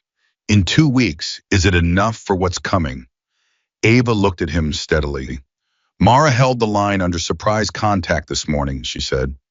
Briggs caught the step without being told. Torres held his position and trusted his point operator. Garza stopped fighting the drill and started feeling it. She paused. 2 weeks ago, your platoon was excellent. Now they're becoming something more than excellent. That's not nothing, that's everything. Cole held that, really held it. Push the afternoon harder, he said. I want the ambush scenario in every possible position. Left, right, behind, combined. I want them to stop being surprised by surprise. That's going to be exhausting, she said. Good, he said. Exhaustion is honest. You can't fake your way through exhausted. What's left is what's real. The afternoon session began at 1300 and ran without pause until 1645. Ava built the ambush scenarios in layers: single contact, double contact, contact from behind the formation, combined front and rear. Each time the formation adapted. Each time the response was faster, cleaner, less dependent on processing, and more dependent on the trained instinct that 3 days of deliberate practice had begun to build. The hardest moment came at 1510. Ava set up a combined scenario front resistance element at position 2, ambush from the left at position 3, secondary contact from behind the back element simultaneously. 3 points of contact at once. The kind of situation that was designed not to be solved, but to be survived, to test what the formation did when the geometry collapsed completely. The sequence started. The formation moved. The front resistance appeared at position 2, and the front element managed it. Mara redirected. Torres held the line, kept moving. The left ambush hit at position 3, and the formation bent but didn't break. And then Ava stepped out from behind the back element and applied contact to the rear, and everything that had been holding together came apart. Not completely, but enough. The back element compressed. 2 operators went to brace instead of adapt. The formation folded at the midpoint, and the breach element arrived at the target position short by 2 operators. Stop, Cole said. Not Ava, Cole. Everyone stopped. Cole walked into the middle of the formation. He stood where the fold had happened, position 3, the midpoint, the place where the geometry had been too much. What happened here, he said. Devlin said, too many simultaneous contact points. Yes, Cole said. And what did we do? Silence. We stopped trusting in the training, Cole said. When it got complicated, we went back to what we knew. And what we know is brace and consolidate. And in a corridor, brace and consolidate means standing still in the worst possible place. He looked at the operators around him. That's my methodology, not Ava's, mine. I built that into you. And right now, under pressure, it's winning over what you've been learning for 3 days. He paused. That's not on you. That's on me. The formation was very still. Cole looked at Ava. Run it again, he said. Ava looked at him for a moment. Same parameters. Same parameters, he said. And this time I'm in the back element. The yard went quiet in the way it had on the first afternoon when Cole had walked onto the floor. That particular quiet that happens when people realize something significant is occurring and want to pay full attention. Cole moved to the rear of the formation. He positioned himself in the beginning element, not commanding it, participating in it. The rear of his own platoon in a drill he had just identified as failing because of training he had built. Briggs said under his breath to nobody in particular, "He's going in the back." Nobody responded because there was nothing to say. There was only watching. The sequence started for the second time. Front resistance at position 2, Mara redirected clean. Left ambush at position 3, the formation bent but held.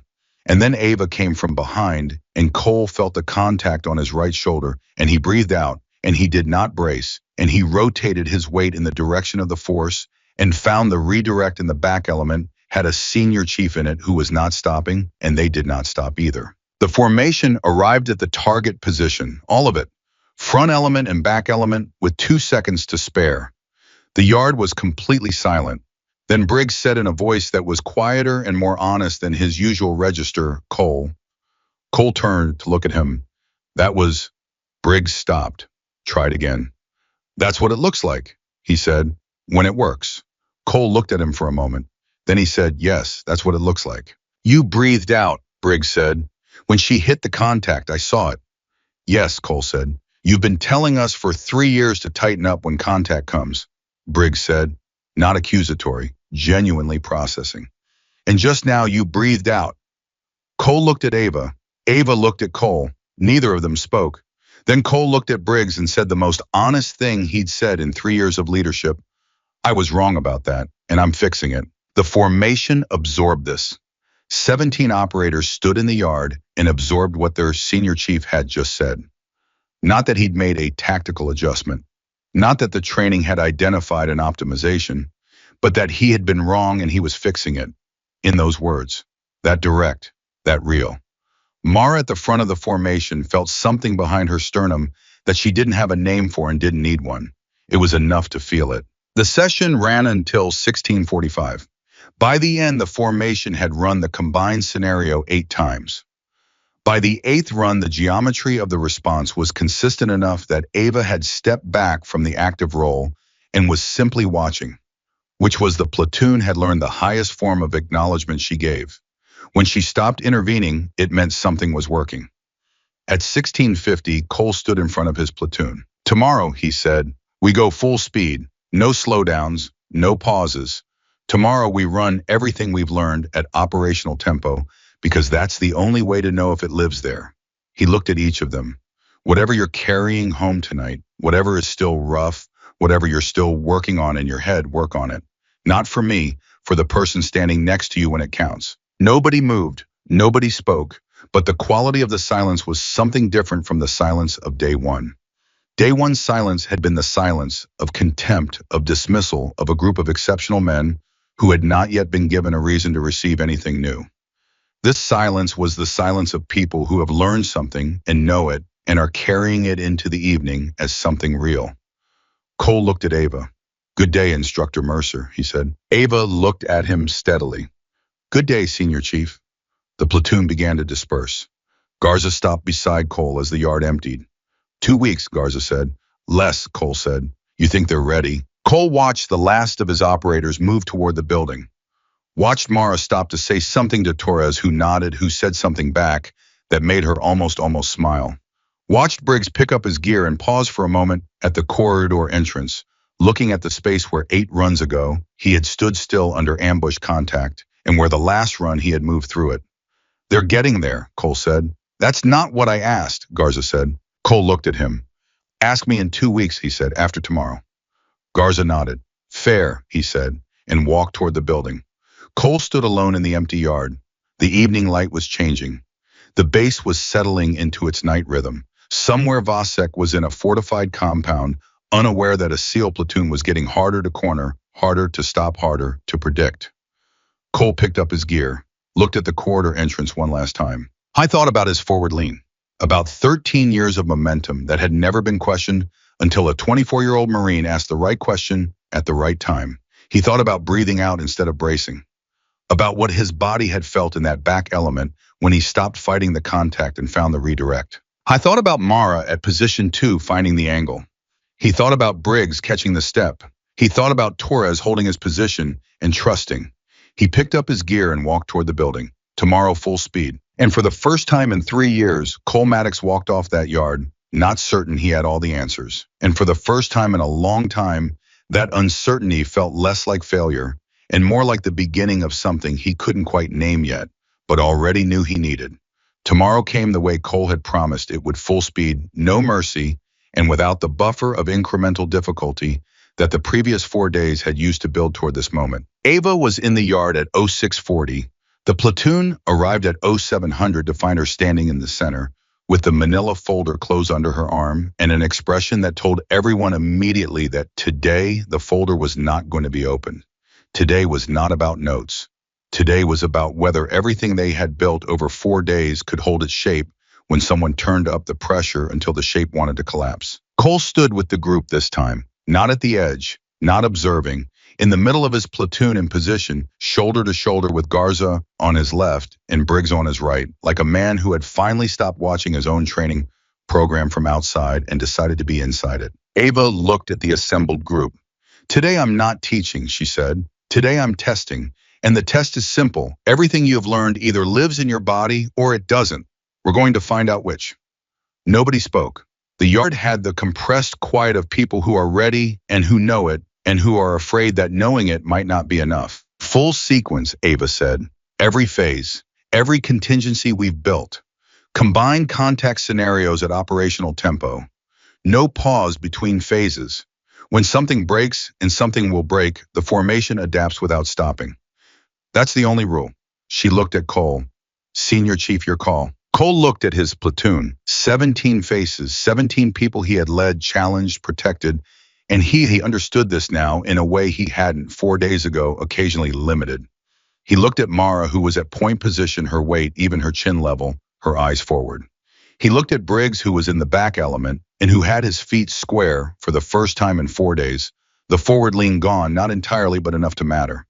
He looked at Torres standing behind Mara, trusting her. "Move to," Cole said. The sequence began. The first phase ran clean. Entry corridor position, 1 position 2. Mara's left step, the angle break the gap opening. The formation moved through it with the kind of efficiency that only comes from repetition, that has crossed the line from mechanical to instinctive. Ava watched from the side.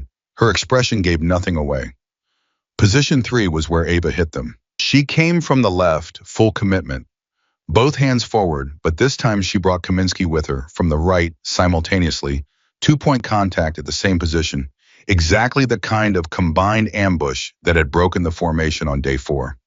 The front element hit the contact wall, and for one terrible half second, the whole structure seemed to hang, the formation's weight balanced on the knife edge between the old instinct and the new training. Mara breathed out. She breathed out and rotated, and the left contact redirected past her.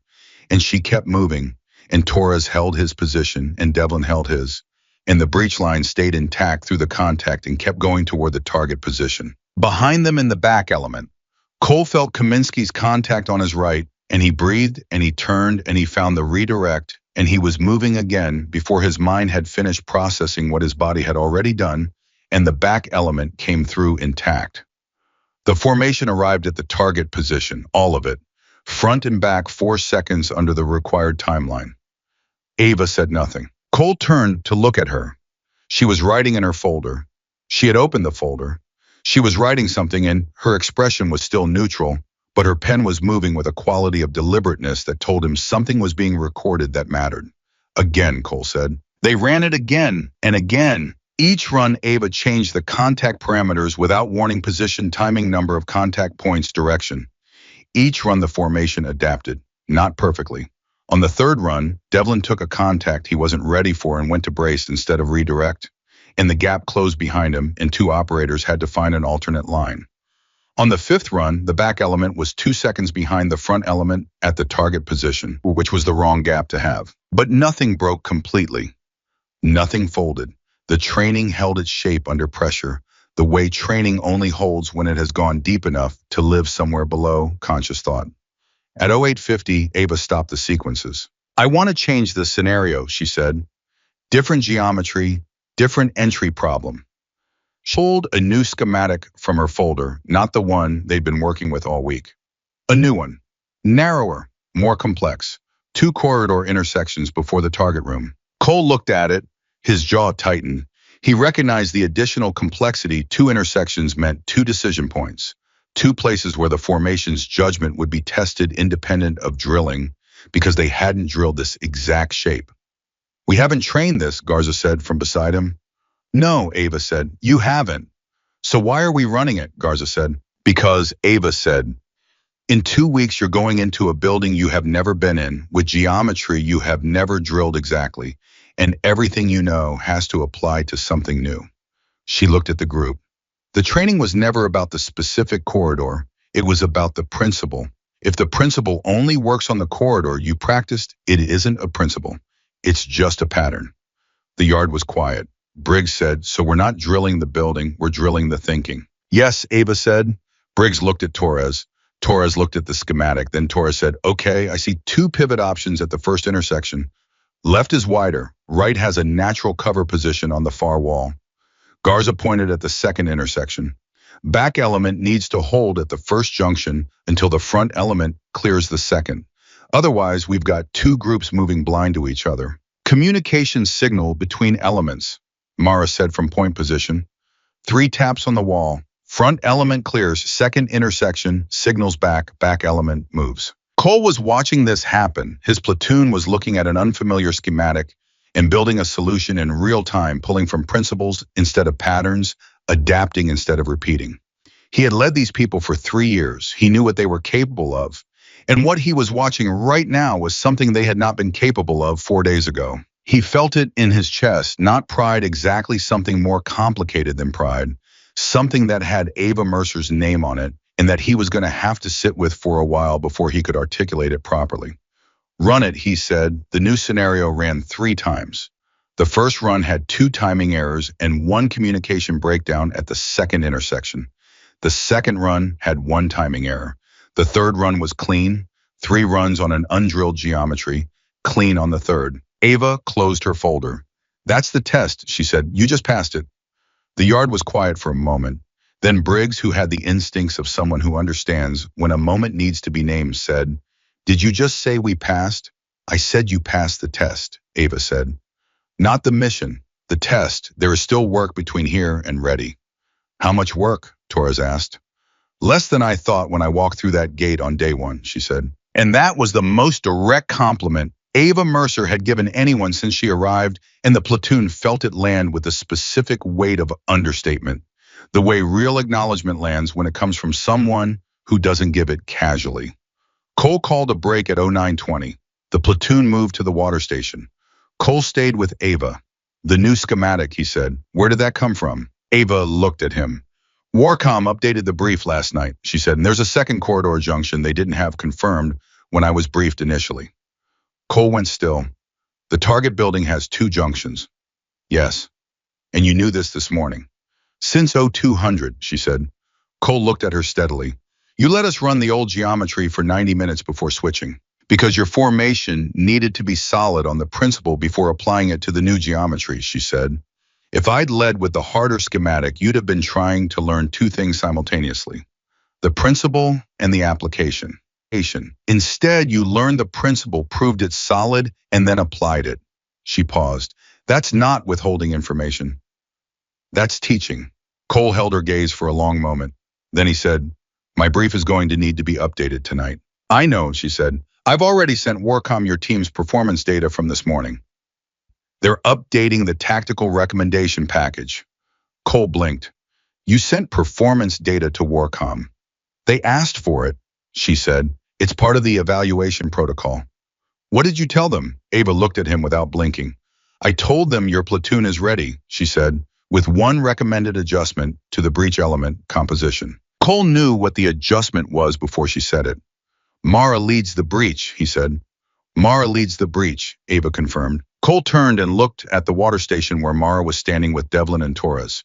the three of them talking with the easy functional closeness of operators who have been through something together and have come out the other side of it changed. 8 months ago, Mara had stood at the far end of that water station alone. 4 days ago, she had stood slightly behind the group.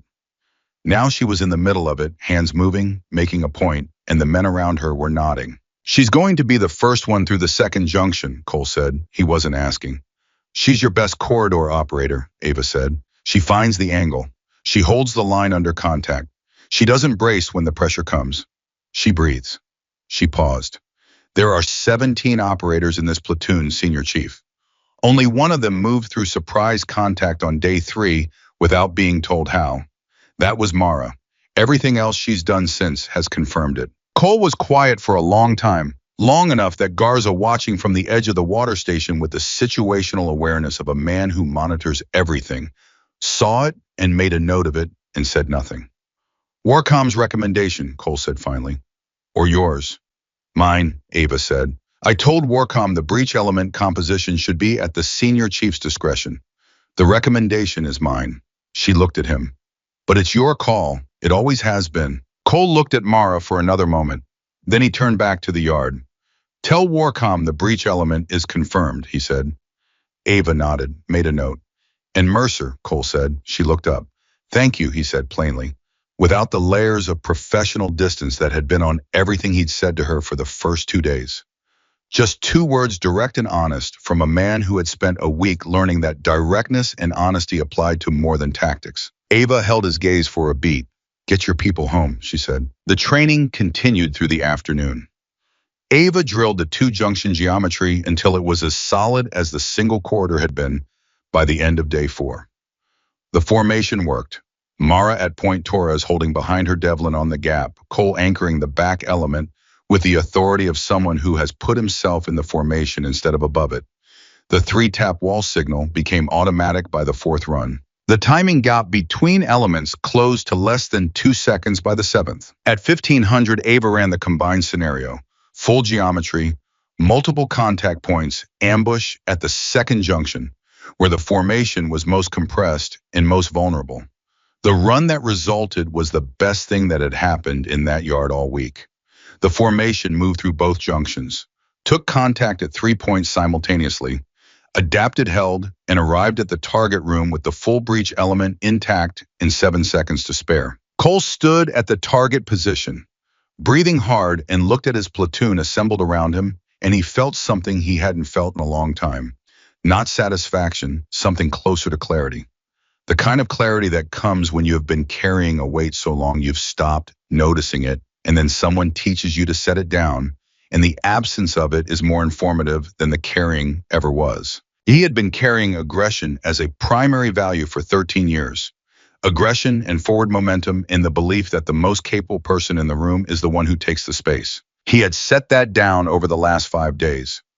Not abandoned it, set it down, made it a choice instead of a reflex, and what was left underneath what had been there all along beneath the forward lean and the commitment to dominance was something quieter and more durable. Care. For the people beside him. For the mission. For the truth about what it actually costs to bring a team home alive. Ava was watching him from the edge of the space. He looked at her. She looked at him. No words exchanged. None needed. At 1600, Cole assembled the full platoon. Day 5, he said. You came in here on day 1 and you laughed. He let that sit. I laughed. I set the tone for that. He looked at the group. What happened in this yard this week was not Warcom imposing something on us. It was someone bringing us something we needed and didn't know how to ask for. He looked at Ava standing at the edge of the group. Instructor Mercer is the reason the 2nd junction doesn't scare me right now. The reason Mara is at point. The reason Briggs catches the step and Torres holds his position and Garza stopped fighting the drill and started feeling it. He paused. That is the difference between coming home and not coming home. I do not say that lightly. The platoon was absolutely still. Briggs said quietly, no, you don't. The mission goes in 11 days, Cole said. Between now and then we drill. We drill the geometry. We drill the contingencies. We drill the back elements independence until it's as automatic as breathing. Because in that corridor, breathing is the work. He paused. Dismissed. Nobody moved for a moment. The moment held the way moments hold, when everyone in them understands that something real has just been named and wants to give it the weight it deserves. Then Garza said good week to nobody in particular, and the platoon began to move, and the moment released. Mara was the last to leave the formation. She walked toward Ava, who was collecting her folder at the edge of the space. She stopped 3 feet away. I want you to know something, Mara said. Ava looked at her. 8 months, Mara said. 8 months I've been in this platoon and I've been good at my job and I have never not once felt like there was room for what I was actually capable of. She stopped, breathed. You walked in here on day one and you saw it in 48 hours. The thing I'd been carrying, the thing nobody was asking me to use. She looked at Ava directly. I don't know how to thank you for that. Ava was quiet for a moment. Then she said, you don't thank me. You use it. You take it into that corridor in 11 days and you find the angle and you hold the line and you bring your people through. That's the thank you. Mara nodded. She was not going to cry. She was absolutely not going to cry. But the line of her jaw was working in the way jaws work when someone is deciding not to let something through. Your father would be proud of what you built, Mara said. I want you to know that. Ava looked at her for a beat. It landed somewhere deep, that sentence, somewhere that Ava kept closed most of the time, because keeping it closed was how she kept moving. She breathed through it. Go get ready, Ava said. Her voice was steady. 11 days. Mara nodded once, walked toward the building. Ava stood alone in the yard. She looked at the corridor entrance. She thought about her father at a kitchen table saying, I wish someone had taught me to breathe before they taught me to fight. She thought about the 15 years it cost him to unlearn what the wrong training had built into his body. She thought about the fact that she had built this entire methodology for him, not out of grief, not out of obligation, but out of love and the specific determination of a person who has watched someone they love pay a cost that didn't have to be paid. She heard footsteps behind her. She knew them by now, the particular weight and rhythm of someone who had spent 13 years building command authority into every step. Cole stopped beside her. You're leaving Monday, he said. That was always the plan, she said. I know, he said. He was quiet for a moment. I'm asking you to stay. Ava turned to look at him. Not because Warcom wants it, he said. Not because there's another briefing or another evaluation protocol. He held her gaze with the directness of a man who has spent 5 days learning that directness is not aggression. It is honesty in its cleanest form. Because my platoon needs you here for the 11 days before this mission. Because what you've built in this yard this week is alive right now and it needs to be maintained. He paused. And because I asked my men to learn from you, and I'm still learning myself, and I'm not ready to stop. It was the most words Cole Maddox had said at once all week that were not about tactics. Ava looked at him for a long moment.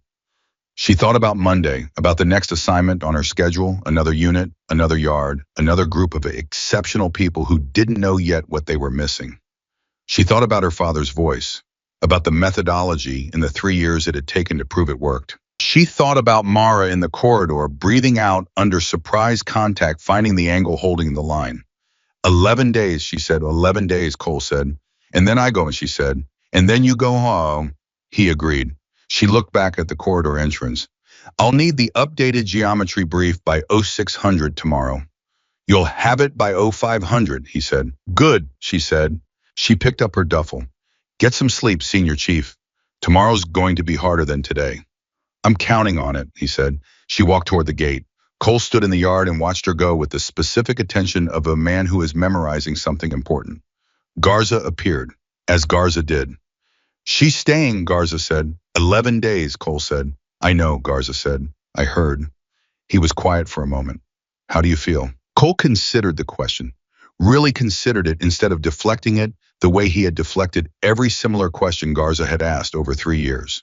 Like I've been driving the same road for 13 years and someone just showed me a different road exists, he said. And the different road is better and I'm not sorry I know about it. And I'm also, he stopped. Also what, Garza said. Also not going to pretend I found it myself, Cole said. Garza nodded slowly. That's honest, he said. I'm working on honest, Cole said. Apparently. Garza almost smiled. You're doing okay at it, he said, and walked toward the building. Cole stood alone in the yard. The evening was coming in, the base was shifting into its nighttime rhythm. 11 days. A compound with 2 quarter junctions and a weapons broker named Vasek, who had no idea that a SEAL platoon had spent 5 days learning to breathe under pressure. Across the base in her quarters, Mara Ellis sat on the edge of her bunk and pressed her hands flat against her thighs and breathed through her nose and found the still point, low steady below her stomach exactly where it had always been. And she stayed there for a moment feeling it. Not as survival, not as the last option left to a person who has been invisible for 8 months. As foundation, as the beginning of something she was walking toward instead of away from. In the operations building, Ole opened the mission briefing for the 4th time, and for the first time he looked at the 2 junction quarter geometry, not as a problem but as a space his formation already knew how to move through. And in a secured communications room 2 time zones away, a Warcom officer read Ava Mercer's performance report and said to the colleague beside him, "She did it again." The colleague read the report, looked at the breach element composition recommendation, looked at the passage where Ava had written in the clean, direct language she used for everything that mattered. This platoon is ready. They will bring each other home. 11 days later in a fortified compound, on the edge of a city that nobody in that yard could name out loud, the formation moved through 2 quarter junctions in the dark. No slowdown, no reset. Contact at the first junction, contact at the second. Mara breathed out and found the angle and held the line and brought the breach element through, and the back element moved independent and intact. And Cole Maddox anchored the rear with the particular authority of a man who has learned the difference between commanding from above and leading from within. The mission ran clean, not perfect. Nothing operational is ever perfect, but clean, the kind of clean that saves lives, the kind of clean that brings people home. Vasek was in custody before the corridor went quiet. The team extracted with 2 minor injuries and 0 fatalities.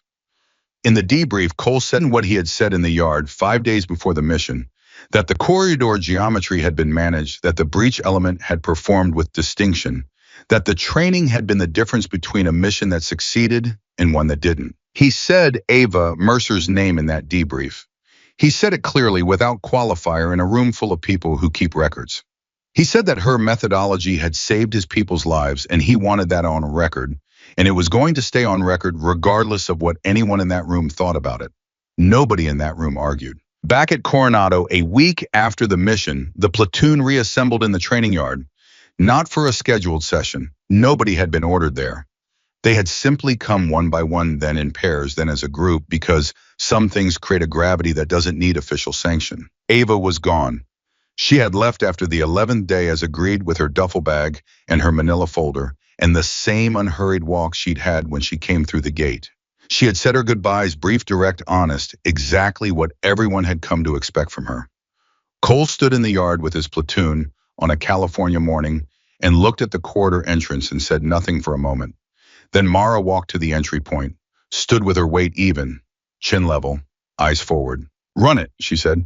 Cole looked at her, looked at his platoon, at Briggs with his feet square, at Torres ready behind Mara, at Garza on his left, at every face that had come into this yard on a Monday morning, ready to laugh, and had left on a Friday afternoon ready to survive.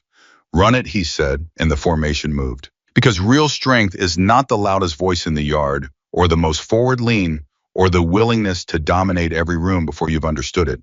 Real strength is what you do with what you've learned. It is discipline in the body and humility in the mind and trust in the person at point. It is breathing out when the contact comes. It is finding the angle when the corridor closes.